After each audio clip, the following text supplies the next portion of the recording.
성도 여러분 안녕하십니까? 또 기록되었으되 성경연구 15번째 시간에 오신 우리 모든 성남중앙교회 성도들을 환영합니다. 블루존이라고 하는 책이 있습니다. 그 책의 저자인 댄 뷰트너는 덴마크의 쌍둥이 연구를 통해서요. 그러니까 쌍둥이들을 연구했습니다. 유전적으로 같은 사람들을 연구했는데 그곳에서 보통 사람의 수명은 단지 10%만이 유전자에 의해 결정되고 나머지 90%는 생활 방식에 따라 결정된다 라고 연구 결과를 발표했습니다. 사람들은 자신의 수명을 결정지을 수 있는 큰 능력을 가지고 있습니다. 왜요? 10%만이 유전자에 의해서 결정되고 나머지 90%는 생활 방식에 의해서 결정되기 때문이죠. 하지만 하나님의 계획은 우리가 단지 이 세상에서만 오래 사는 것이 아닙니다. 그분은 우리가 영원히 살기를 바라십니다. 성경은 건강에 대해 뭐라고 말하고 있을까요? 신체의 건강과 영적인 건강 사이에 어떠한 관련성이 있을까요? 성경은 이 질문들에 대한 답변과 함께 행복하고 건강하게 오래 사는 그러한 비결들을 제공하고 있죠. 여러분, 우리의 건강은 얼마나 중요합니까? 건강에 관한 주제는 성경 주제들 가운데 중요한 주제 가운데 하나입니다. 그래서 사도 요한은 우리가 신체적으로나 영적으로나 번영하기를 간구했습니다. 요한 3서 1장 2절입니다. 사랑하는 자여 내 영혼이 잘된 같이 내가 범사에 잘되고 강건하기를 내게 간구하노라. 신체 건강에 영향을 미치는 것은 삶 전체에도 영향을 미치게 되죠. 이것은 우리가 어떻게 느끼는지, 생각하는지, 그리고 다른 사람과의 관계 속에서 그 어떠한 상호작용을 하는지 포함하고 있는 것입니다. 우리가 신체를 잘 관리하면 우리의 정신 또한 더 좋아질 것입니다. 깨끗하고 맑은 정신은 하나님의 말씀을 더 잘 이해하게 되어 참된 건강과 행복을 우리에게 제공할 것입니다. 여러분, 왜 하나님께서는 그분의 백성들에게 건강 원칙들을 주셨을까요?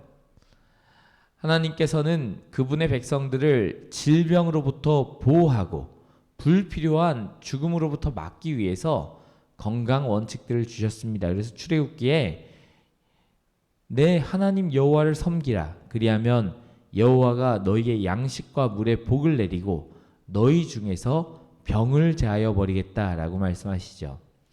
창조주께서 그분은 우리 몸에 무엇이 가장 좋은지 알고 계십니다. 오래전 하나님께서는 우리에게 적용되는 많은 중요한 원칙들을 주셨습니다. 예수님은 우리에게 어떠한 종류의 삶을 이렇게 약속하셨습니까? 하나님은 그분의 백성이 영원한 삶을 준비하면서 이 땅에서도 가장 풍성한 삶을 살기를 바라십니다. 또한 하나님께서는 우리가 번성하기를 바라십니다. 그렇기에 성경이 말하고 있는 풍성한 삶은 우리가 상상하는 그 이상의 건강과 행복을 누리면서 예수님을 삶 속에 모시는 것을 포함하고 있죠. 그런데 성경은 어떤 사람들은 이것은 내 몸이기 때문에 나는 내가 하고 싶은 대로 할 수 있어 라는 태도를 가지고 있습니다. 그렇다면 성경은 우리의 몸을 무엇이라고 부르고 있나요? 고린도전서 6장에 있는 말씀입니다. 너희 몸은 하나님께로부터 받은 바 너희 가운데 계신 성령의 전인 줄을 알지 못하느냐? 우리의 몸은 거룩한 성령께서 거하시도록 만들어졌습니다. 그렇기에 우리는 우리 자신을 신체적으로 그리고 정서적으로 잘 관리해야 할 책임을 갖고 있죠. 또한 하나님과의 관계를 유지할 수 있는 최상의 몸 상태로 유지시켜야 합니다. 정신이 둔해지면 하나님과의 소통은 어려워지고 영적인 성장은 저하되게 됩니다. 활력과 좋은 건강은 우리가 성경을 이해하고 하나님과 돈독한 관계를 유지하는 것을 도와주지요. 건강을 향상시키기 위한 그 효율적인 방법에는 무엇이 있을까요? 하나님께서는 우리가 먹고 마시는 것을 포함한 모든 행동을 통하여 그분을 영광스럽게 하기를 바라십니다. 그러나 우리는 오히려 하나님께 영광이 되지 않고 먹고 마시는 방법을 쉽게 떠올릴 수 있습니다. 하지만 성경은 성전인 우리 몸을 통하여 하나님께 영광을 돌릴 수 있는 분명한 가르침을 주고 있죠. 여러분, 하나님께서 사람에게 건강 기별을 언제 처음으로 주셨을까요? 에덴 동산에서 죄와 죽음이 생기기 전에 하나님께서 아담과 하와에게 식단을 주셨는데요. 그 식단에는 고기가 포함되어 있지 않았습니다. 사람을 위한 하나님의 본래 식단에 고기가 없었다는 것이죠.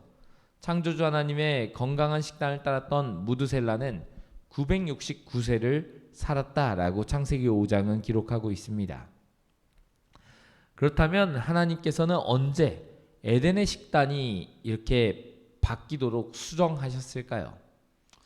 하나님께서는 이 노아 홍수 이후 이렇게 풀들이 자라기가 어려운 환경, 그리고 자라더라도 동물들과 함께 나누어야 하는 환경 가운데서 고기를 먹도록 허락하셨습니다. 그런데 발굽이 갈라져 있고 되새김질하는 동물만 우리가 먹을 수 있다라고 허용하셨습니다. 돼지, 토끼, 그 낙타, 말 같은 그런 동물들은 부정하다라고 선언되었고 그들은 먹지 말라라고 분명히 이야기하셨죠. 부정한 동물을 먹는 것에 대한 규제는 그러면은 이게 유대인들에게만 주어지는 것이 아닙니까? 라고 질문할 수 있겠습니다. 창세기 7장에 그것들을 부정하다라고 이야기를 했는데요. 그것이 유대인들이 있기 전인 노아 시대에 하나님께서 말씀하신 것입니다. 노아 시대에 하나님께서 깨끗한 짐승과 부정한 짐승을 구별하셨는데 그때 유대인이 없었다는 것이죠. 하나님께서는 노아에게 정결한 짐승 7쌍 그리고 부정한 짐승 1쌍을 방주에 태우도록 지시하셨습니다. 하나님이 만약 사람들이 부정한 짐승을 먹는 것을 원치 않으셨기에 이렇게 하신 것이죠. 만약 그렇게 원하셨다면, 부정한 짐승을 먹는 것을 원하셨다면 따로 새로운 그러한 식생활에 대한 권면을 주셨을 것입니다. 만약 그들이 부정한 짐승을 먹었다면 한 쌍만 태웠던 그 많은 종들이 멸종되었을 것입니다. 유대인들이 존재하기도 전에 하나님께서 노아에게 부정한 짐승을 먹지 말라라고 지시하신 사실은 이 기별이 유대인에게만 해당되는 것이 아니라 전 인류를 위한 것임을 분명히 나타냅니다. 그렇기에 먹는 것으로 하나님께 영광을 돌리고 건강한 삶을 누리는 것은 그 하나님의 원칙이고 그것은 우리 모두를 위한 것이죠. 하나님께서는 물속에 사는 생물들도 규정을 주셨습니다. 지느러미와 비늘이 있는 것이 이렇게 우리가 먹을 수 있다라고 알려주셨죠. 그리고 비늘어미와 지늘 없는 것은 가증하다라고 하시면서 그것도 이렇게 정함과 부정함으로 나누십니다. 우리를 병과 질환으로부터 보호하시기 위하여 하나님께서는 물에 사는 생물들 중에 굴이나 조개류 같은 그 여과섭식하는 동물들은 먹지 말라라고 하신 겁니다. 이런 여과섭식하는 동물들은 생태계에서 중요한 역할을 하고 있습니다. 이들은 물을 삼키고 불순물을 걸러내므로 물을 정화시킵니다. 가재나 개와 같은 바닥에서 먹이를 찾는 동물들은 사체를 먹음으로써 강과 바다를 정화시킵니다. 메기과에 속한 동물들도 마찬가지입니다. 이러한 생물들은 사람을 위한 음식이 아닌 강과 바다를 정화시키는 데 중요한 역할을 하도록 창조된 그러한 생물들이죠. 여러분, 그렇다면 새는 어떻습니까? 새 중에서도 맹금류, 그 썩은 고기를 먹는 새들은 하나님께서 부정하다라고 하셨습니다. 독수리, 솔개, 물수리와 같은 그런 가금류들이죠.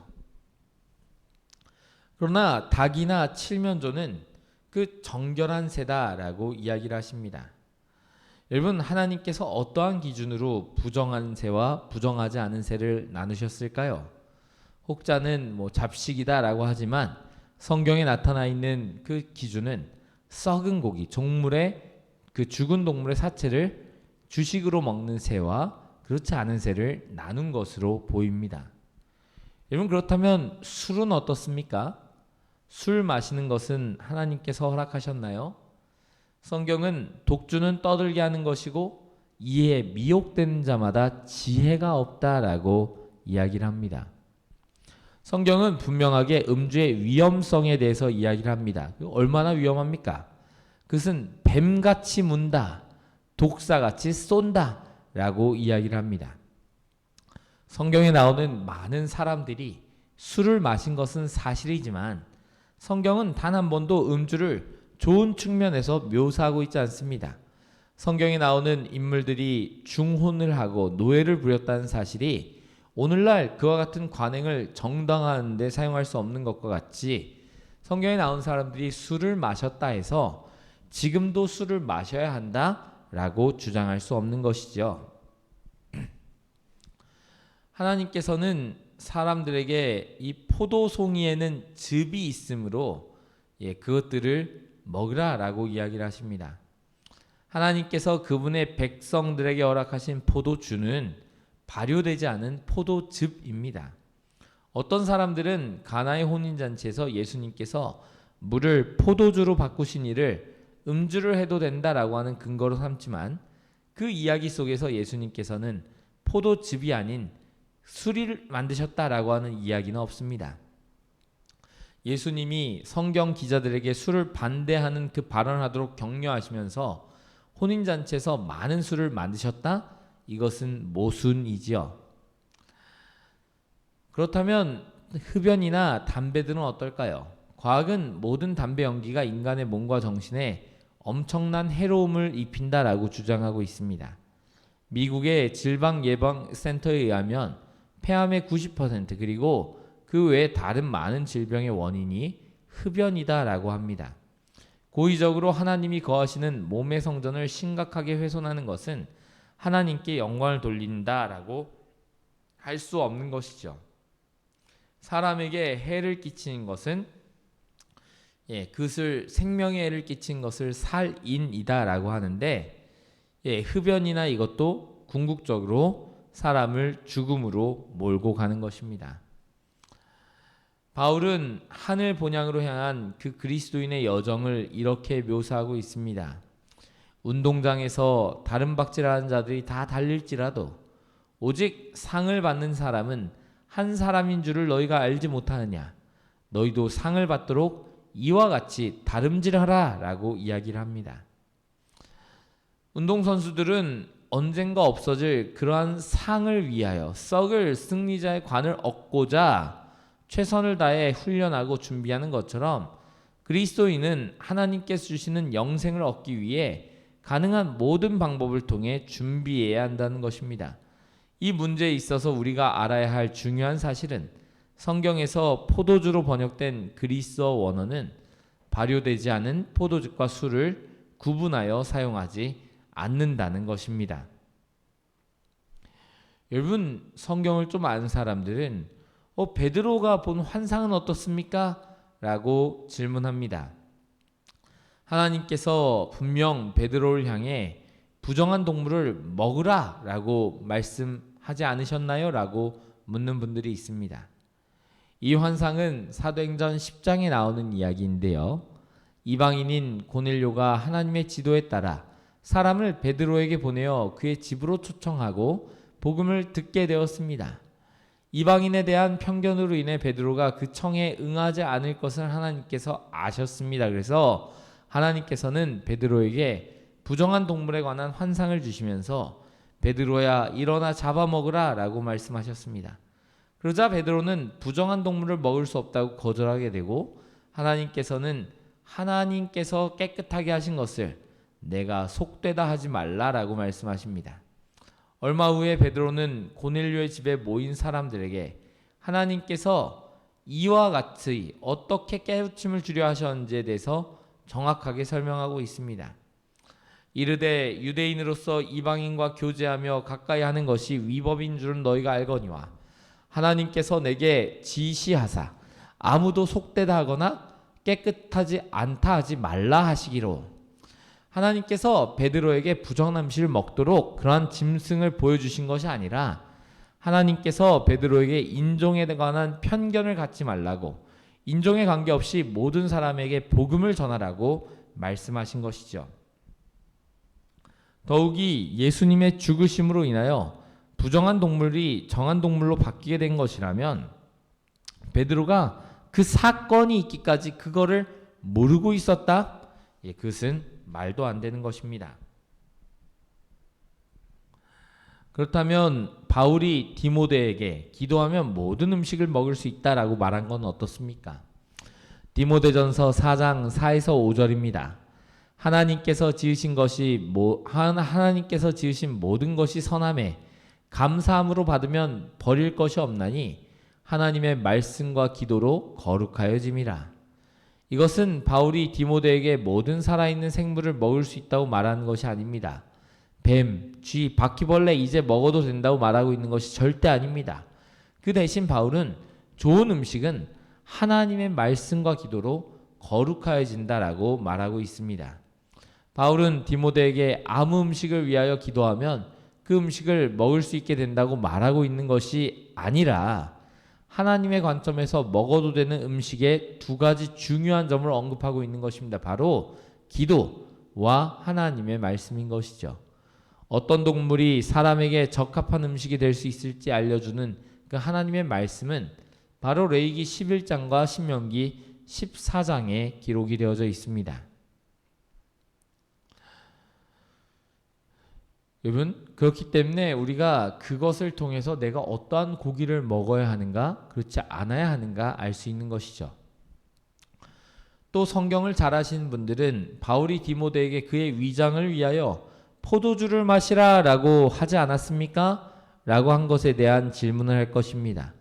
디모데전서 5장 23절에서 바울은 디모데에게 이제부터는 물만 마시지 말고 내 위장과 자주 나는 병을 인하여 포도주를 조금씩 쓰라 라고 말하고 있습니다.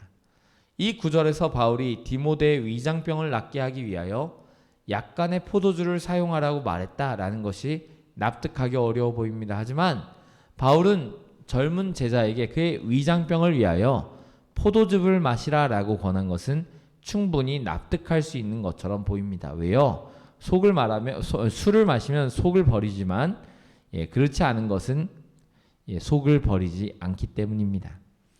우리가 이 문제에 있어서도 알아야 할 중요한 사실은 성경은 포도주로 번역된 그리스 원어가 발효되지 않은 포도즙과 술을 구분하여 사용하지 않는다는 것입니다. 그렇게 이 단어는 두 음료를 다 가르칠 수 있는 그러한 단어이죠. 그러므로 문맥과 성경의 증거를 통하여 이 단어가 어떠한 음료를 언급하고 있는 것인지를 잘 판단해야 합니다. 이 경우에는 바울이 디모데를 질병으로 치료하기 위해서 포도즙을 추천하였던 것으로 문맥과 성경의 증거가 강하게 지지하고 있습니다. 여러분, 성경을 잘 아시는 분들은 계속 질문을 하십니다. 로마서 14장 2절에 연약한 자는 채소를 먹느니라 라고 말한 것은 어떻습니까? 우리가 연약하기 때문에 채소를 먹는 것입니까? 이 로마서 14장 2절에 나타나 있는 것과 비교할 수 있는 구절은 고린도전서 8장의 내용입니다. 그곳에서는 연약한 자는 우상에게 바친 음식을 양심상 먹기 어려운 사람을 뜻하고요. 우상을 섬기다가 최근에 그곳에서 나온 사람에게 이것이 얼마나 혐오스러웠을지 쉽게 우리는 짐작할 수 있죠.